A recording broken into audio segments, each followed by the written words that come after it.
இந்த கட்சியினுடைய தொடர் நிர்வாகிகளுடைய நகர்வு இல்லாட்டி விலகல் இருக்கு இல்லையா, அவங்க வெவ்வேறு காரணங்கள் சொன்னாலே கூட விலகலுக்கு என்ன காரணம் அப்படின்னா, பொதுவா திமுக தற்போது நடக்கக்கூடிய விஷயங்களுக்கு திமுக தான் 100% காரணம்.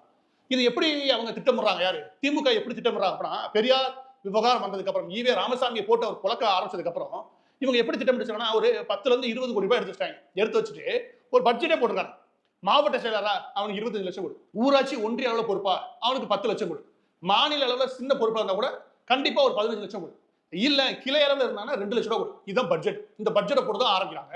எல்லாருடைய விலகலுமே இந்த பட்ஜெட்டுக்கு கீழே தான் நடக்குது அப்படின்னு நான் சொல்றேன். ஆனா பெரும்பாலும் இந்த பட்ஜெட்டின் படி தான் நடக்குது. அதாவது திமுக தினம்தோறும் அந்த விலகல் செய்திகளை சீமானுக்கு கொடுத்துக்கிட்டே இருக்கணும். இந்த கட்சி தினம் கரைகின்ற செய்தி மக்களுக்கு போய்கிட்டே இருக்கும். இதுதான் அவங்க எடுத்துக்கூடிய முன்னெடுப்பு.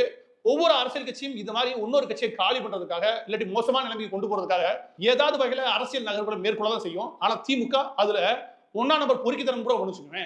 அதனால தொடர்ந்து விலகல்ன்ற செய்தி இல்லையா, அது அதிகமாக வேற யாருக்கு கிடைக்குதோ இல்லையோ, சன் டிவின்ற ஊடகம் தொடர்ந்து அதை போட்டுட்டே இருக்கும்.